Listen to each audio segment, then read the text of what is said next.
Hey everybody, 1223 down here in Coopersville. Take a look at some of their pieces of equipment on the deadline and some of their pieces of equipment that they use. This is the first one. This is probably the most notable of the pieces that they have. This is ex-Canadian National number 1395. It's a Class H 460. Built, I believe, in the 20s in Canada. Engine's been sitting here on the deadline since it got here. Now, this engine apparently was acquired by Nelson Blount back in the day for Steamtown. But when Steamtown was thinning out their... Well, before Steamtown, this is actually... Never mind. This engine actually had been gone from Steamtown a lot longer than most people think.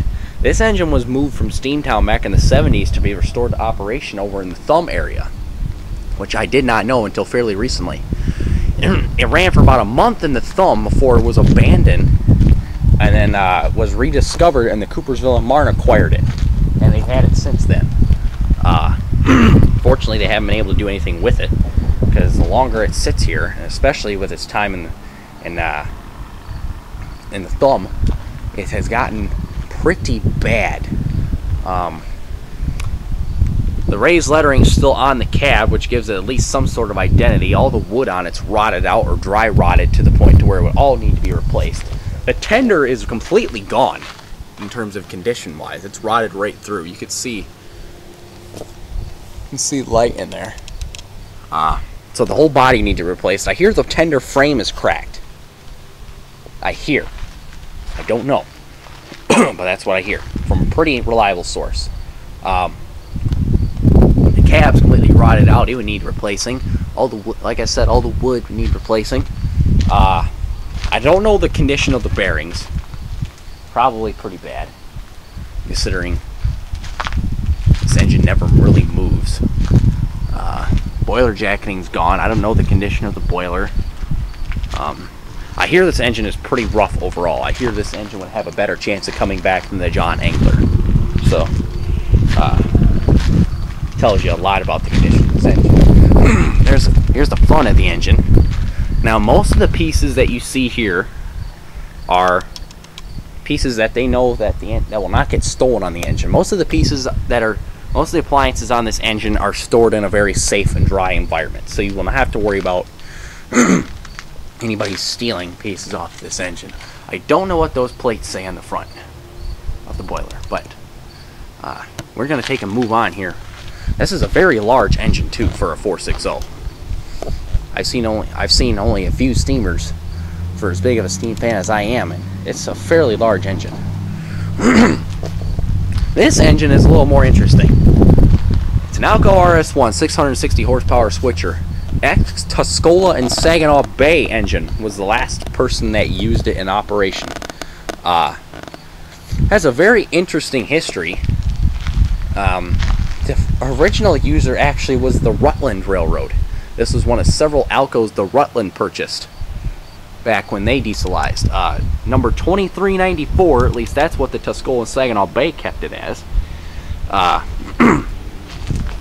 Has Timken bearings. If you can't read that, it says Timken. 660 horsepower switcher.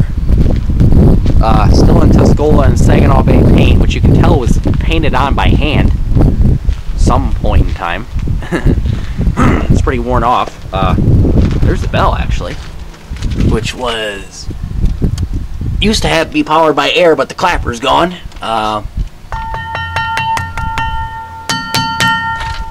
Here, try a rock. Got that pretty Alco sound. I like the bells on the Alco diesels. I do not know the status of this engine. I hear it is probably in pretty bad shape, as is most of the Coopersville and Marne's equipment. I know there has been talk about bringing an engine back, and I do not believe it was this one or the 1395. It says Cork Pine Express on the cab, which I don't understand. So if anybody can fill me in on that, that'd be greatly appreciated. Most of the stuff in this engine is stripped.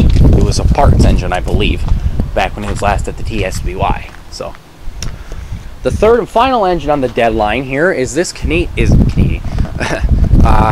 Chesapeake and Ohio switcher, number 5208, as illustrated by the headlight that's still on there. Amazing it's still there, I believe. This engine is an EMD switcher. It was their main part source for returning the Grand Trunk 7014 back to operation. It's a 1200 horsepower switcher, twice the number of the RS1, so it could definitely pull more.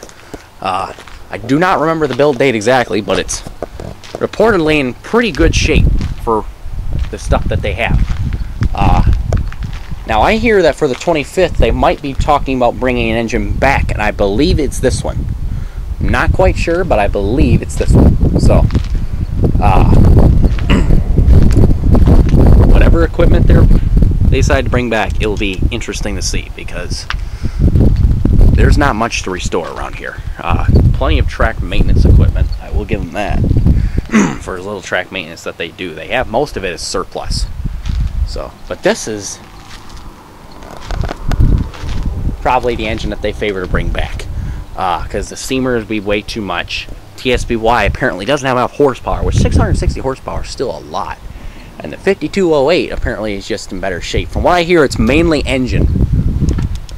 It's mainly related to the prime mover. I hear that most of the electrical components are pretty good. So, would it cost money? Yeah. Oh, the door's open. Would it cost money? Yeah. How much money? I don't know. But the fact that it kind of scares me if the door's open. I might go up there and close it. But yeah, I don't know. The Tuscola and Saginaw Bay, I don't know what they're planning to do with that. Most of the stuff they get has just been donated to them over time. They don't ever have to pay for whatever they have. So, at least usually. I know they pay for some stuff, but most of it's just been donated. Because the Coopersville and Marne does not have a lot of money lying around. They just get by. But I believe, though, if they did some restoration of some sort, it would bring some more attention to them.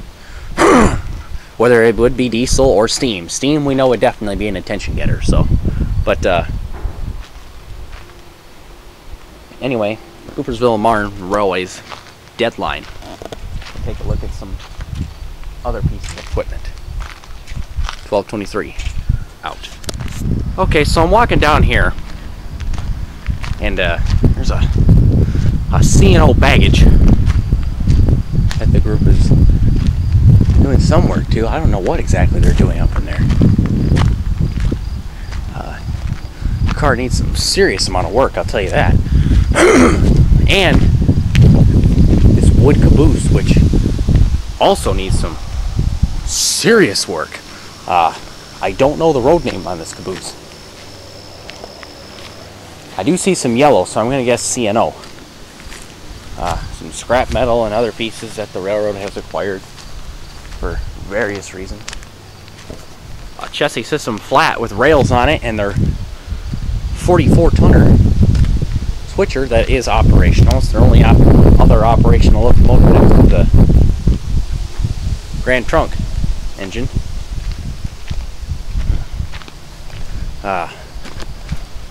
Some pieces down their storage line here. I'm going to go around this actually.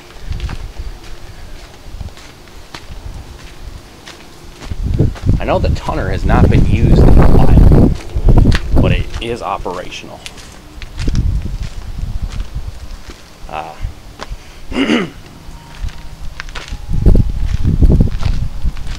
Yep, the GE 44 tonner. Who used it? I don't know. Chassis system flat car with rail on it.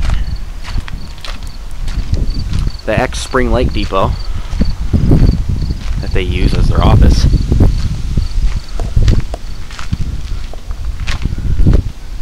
Here's a X Norfolk and Western Bay window caboose on the deadline. Built in 1954. Chassis system caboose, probably XC&O or PM. Switcher. A Conrail quality XNYC caboose that apparently looked like it was going to get repainted at one point, but did not. So, got some blue on the bottom here. On the blue doors, so.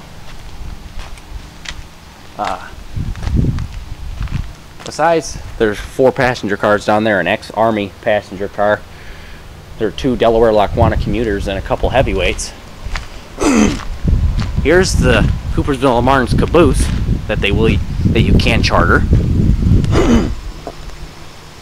It has not been done in some time. Here is another bay window. I don't know what the road name was on this one. Judging by the yellow, it could be CNO. I don't know.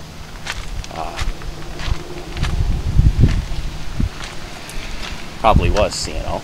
Here's an ex-Canadian National heavyweight that has not been used, and here's a smaller switcher that is not operational. Don't know who made it, what model it is.